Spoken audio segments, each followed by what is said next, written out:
안녕하세요. 역사의 소소한 부분을 조명하는 남자 고고학사입니다. 우선적으로 말씀드리지만 이 채널을 보며 지금까지 역사책에서 배워왔던 혹은 사극을 통해 보아왔던 카리스마 넘치고 인간 이상의 초인 그리고 철인으로 보였던 이상적 인간들의 추락을 경험하게 되실 수 있으니 자신의 내부에 쌓아둔 위인들의 이미지가 와르르 무너지는 것을 싫어하시는 분들이라면 미리 마음의 각오를 해두시길 바랍니다. 아니 그렇다고 뒤로 가실 필요는 없고요. 끝까지 한번 봐주세요. 재밌을 겁니다. 오늘 시작으로부터 앞으로 흥미진진한 이야기로 여러분들을 찾아뵙도록 하겠습니다. 자, 그러면 고고학사 바로 시작하도록 하겠습니다. 자, 어떤 역사의 거인 이미지를 망가뜨려 볼까요? 오늘의 주제는 수없이 많은 사극에서 지성과 폭력을 경비한 카리스마 넘치는 폭군으로 묘사되는 태종 이방원으로 그 포문을 열도록 하겠습니다. 시작부터 재미있는 아이러니가 존재해요. 사극에서 보통 폭군으로 회자되어 드라마 분위기를 스릴러로 바꾸어버리는 공포의 상징인 태종 이방원은 실록을 기록하는 사관들의 권위를 제일 많이 살려주었던 왕입니다. 자, 신기하죠? 되게 폭군이라고 생각했는데 실록을 기록하는 사관들의 권위를 제일 많이 살려준 왕이라고 지금 말씀을 드리고 있어요. 자, 그러면 지금부터 실록을 한번 보도록 하겠습니다. 실록에 기록된 이방원 행정을 쫓아가다 보면 이방원은 실제로 사관들에게 엄청 시달림을 당한 것을 볼 수가 있습니다. 자, 어떻게 시달렸는지 보면 숙청의 상징인 이방원이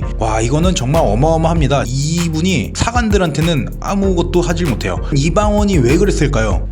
엄청난 카리스마를 가진 폭군으로 회자가 되는 경우가 많은데 사관들한테는 그렇게 못했단 말이죠. 실제로 정몽주 선생님을 성주구를 건너고 있는데 철퇴까지 쓰면서 흔히 말하는 뚝배기를 깼던 사람인데 이방원은 왜 그 사관들한테는 그렇게 하지 못했을까요? 후대의 평가가 두려워서 그랬을까요? 이방원과 사관들의 쫓고 쫓기는 이 사소한 전쟁은 이방원의 이런 행동에서 모순점을 찾게 됩니다. 이방원은 사관들을 정말 싫어했어요. 자기가 권위를 살려주고 자기가 싫어합니다. 이상하죠? 하지만 사관들이 시달린다는 게 어떤 뜻인지 파보면 싫어할만 합니다. 자, 지금부터 실제로 있었던 이방원에게 사관들이 어떤 일을 했고 이방원이 어떻게 사관들한테 수모로 당했는지를 말씀을 드리도록 할게요. 조선왕조 실록에 담겨있는 부분입니다. 자, 태종실록 1권 태종 1년 4월 29일 이방원의 전설적인 스토커 민인생이라는 사관이 등장을 합니다. 사관이라고 하면은 왕의 일구슬토족을 기록하는 사람이죠. 자, 조선실록 없는 사람입니다. 민인생이라는 사관이 등장하면서 이방원과 사관의 전쟁이 선포가 됩니다. 있는 그대로를 말씀드리자면 민인생이 이방원한테 전쟁을 선포한 거죠. 편전, 지금의 경복궁에 사관 민인생이 입장을 하려 듭니다. 그러자 이걸 본 박성명이라는 신하가 어이 민인생,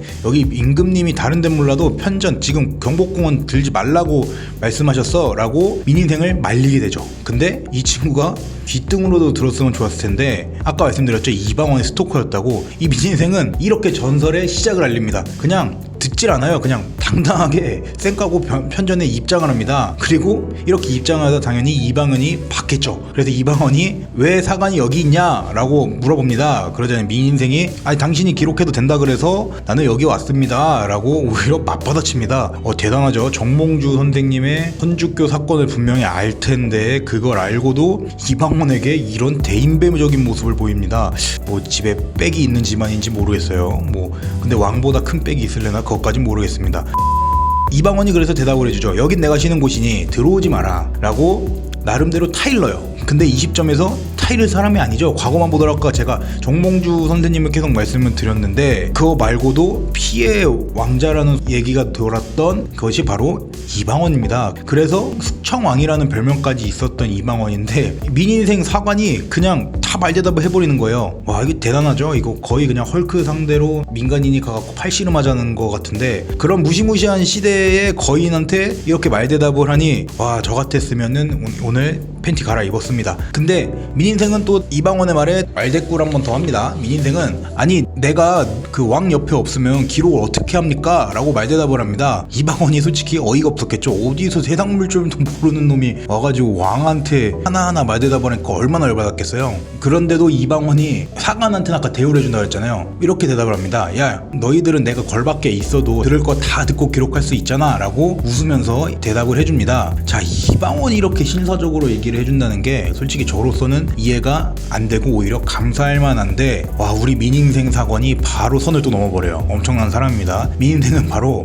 그래? 내가 널 안 보는 곳에서 하늘이 널 보고 있는 거 기억해라 하면서 협박을 하고 물러납니다. 제정신 아니죠? 왕한테 협박한 것도 모자라서 그런 숙청왕 이방원을 상대로 이렇게 합니다. 이러니까 이방원의 스토커로 자리를 잡았겠죠. 그리고 3개월이 안 지난 시점, 태종 1년 7월 8일에 이방원이 편전에 있는데 민인생이 또 거기에 잔입을 합니다. 이방원이 어떻게 발견하냐면요, 이상한 게 자꾸 보이길래 신하들한테 저게 어떤 사람이냐라고 물으니까 그 신하들이 사관 민인생입니다 라고 일러 받쳐버려요. 그런데 이방원이 아까 1차적으로 한번 짱 떴잖아요. 이제 열받아가지고 사관 내가 분명히 들어오지 말라 그랬는데 이제부터 나오지 말라고 해 라고 이제 전달합니다. 자, 이 얘기는 어떻게 되는 거냐면요, 임금이 이제 사관한테 대놓고 편전에 들어오지 말라고 선포를 한 거예요. 근데 민인생은 그전에도 약간 얘기를 했죠. 그 3개월 전에도. 근데 걸리면 그만이다 뭐 이런 마음으로 들어왔나 봐요. 어쨌든 몰래 들어왔다가 걸려버려갖고 다른 사관들도 이제 편전에 들어와서 기록을 못하게 돼버립니다. 결국 이를 본 대신들은 사관들이 할 일을 못하게 얘가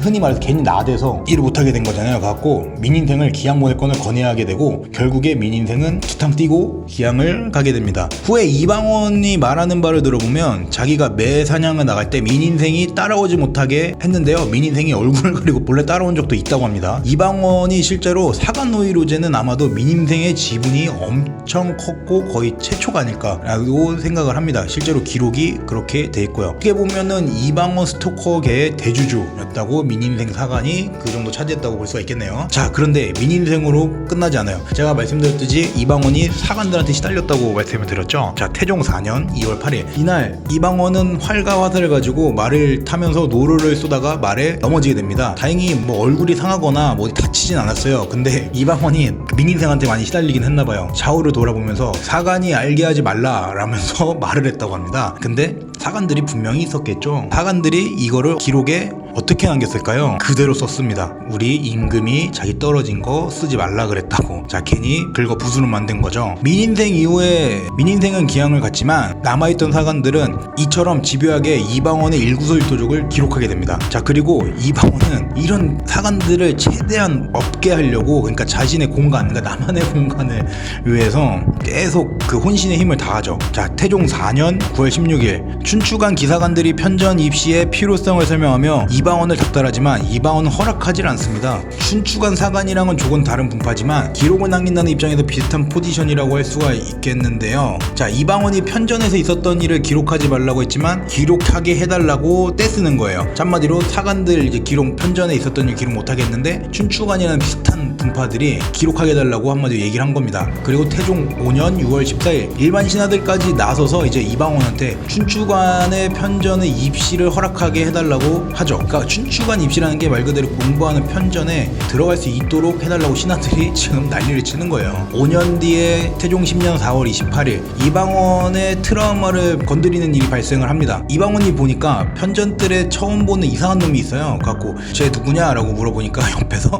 와, 민인생 이후에 또 하나 사람이 나타납니다. 사관 최사유입니다 라고 대답을 합니다. 자, 최사유라는 사관이 등장합니다. 민인생의 재림이라고 볼 수 있는 인물인데요, 춘추관의 기록관들에게 편전 입시를 허락했는데 사관이 또 제멋대로 들어온 거예요. 사관은 안 됐던 거죠. 춘추관까지만 됐던 거였죠. 갖고 이방원이 춘추관 애들이 내가 잘못한 거 다 기록하고 있으니까 사관 너는 들어오지 마 라고 지시를 합니다. 근데 최사유는 고장 몇 시간 후에 이방원 말을 듣고 다시 들어옵니다. 분노하겠죠. 이방원이 얼마나 열받겠어요. 내가 왕이고 지시까지 했는데 다 쌩까버린 거예요. 그래서 이방원이 문지기를 오히려 곤장을 치려고 합니다. 너무 열받았으니까 화풀이 세상을 찾은 것 같아요. 근데 자기도 아니다 싶었는지 곤장까지 치진 않고 안 치게 됩니다. 자, 그리고 태종 20권 10년 10월 29일 마침내 신하들이 이방원에게 상소를 올립니다. 사관의 입시, 그러니까 사관이 들어가서 기록하는 거를 허가해달라고 하는 거죠. 그리고 이방원은 결국 만세를 부릅니다. 허락을 해주게 되는 거죠. 사관들 다시 들어와서 기록해라 이겁니다. 그리고 태종 12년 2년 뒤죠. 8월 26일 이방원이 아차 싶었나봐요. 말을 바꿉니다. 앞으로 그 최사유도 받고 민인생도 받는데 이게 다시 될 것 같은 불안감이 있었던 건지 바로 말을 바꿔서 사관들의 입시를 다시 불허해버립니다. 그리고 얼마 안 지나서 2개월 뒤에 10월 24일 자사관 대부 이육이라는 사람이 이방원에게 편전에 사관이 들어올 수 있도록 해달라고 청원을 합니다. 그러니까 2년 만에 다시 말을 바꿨는데 한 달 만에 다시 허락해달라고 하는 거죠. 그래서 이방원이 얼마나 어떻겠어요. 왕이 얘기를 하면 좀 들어야 되는데 무슨 한 달 만에 또 반발을 해보니까 폭발을 합니다. 최사유나 민인생 이런 사람들한테 트라우마가 진짜 많이 남았나봐요. 사관의 입시를 부탁하자 이방원이 이렇게 얘기합니다. 저번에 한두 사관이 신뢰한 것을 내 심히 미워하니 다시는 청하지 말도록 하라 라고 공격적인 얼투로 바로 잘라버립니다. 이게 완의 건이죠. 자, 그리고 태종 12년 11월 20일 대사원 정혁이라는 사람이 사관의 조계 입시를 허락하는 것을 요청합니다. 자, 이게 보니까 한 달 뒤에 또 요청한 거예요. 사관들 입시하게 해달라고. 그러니까 입시니까 들어오게 해달라고. 와, 이게 뭐 매달 이러니까 이방원도 진짜 노이리지 걸렸겠어요. 갖고 이방원의 원래 성격대로였으면 철퇴가 반쯤 머리까지 올라갔을 뻔한데 이방원이 그래도 역시 왕은 달라요. 자, 침착하게 대답합니다. 미인생이라는 놈이 예전에 내 편전에 들어오지 말라니까 병풍 뒤에 몰래 숨어서 기록하더라. 그리고 그 새끼가 내가 매 사냥을 나갈 때 따라오지 말라고 하니까 얼굴을 가리고 오고 아주 유명한 놈이다. 그리고 그 띨띨한 놈 최사유라고 있었나? 아무튼 걔도 그랬다 라고 이렇게 콕 집어서 이 둘을 얘기하면서 요청을 단칼에 잘라버립니다. 자, 이거만 보더라도 이방원이 얼마나 그 사관, 특히 민인생과 최사유한테 시달렸는지를 알 수 있는 부분인 거죠. 자, 그리고 태종 12년 12월 6일 거의 뭐 한 달에 한 번씩 상소가 또 올라요. 이번엔 상소 또 올라요. 자, 이 상소에서는 이번에는 조선왕조 실록에 적힌 거를 그대로 말씀을 드리도록 하겠습니다. 예로부터 임금의 언행과 정사는 밝기가 해와 별과 같아 맑게 만세해 보이었으므로 감히 비리로서 송사한 자는 불목의 죄로 처벌하여 풍속을 두텁게 하소서.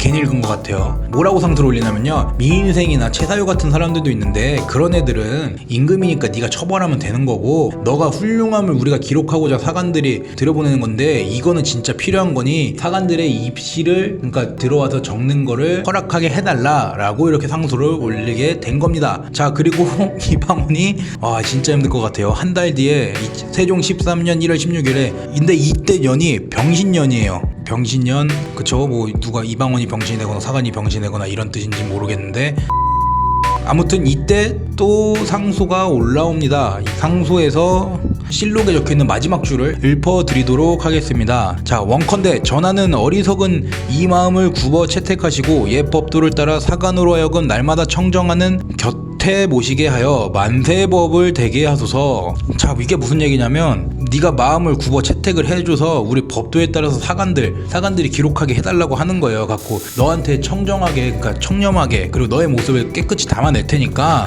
네가 기분 좋게 받아달라는 얘기죠. 자, 그래서 이방원이 이를 듣고 지금 거의 5달 동안 매달 계속 이게 시달린 거죠. 그래서 이방원이 계책을 하나 내놓습니다. 그건 바로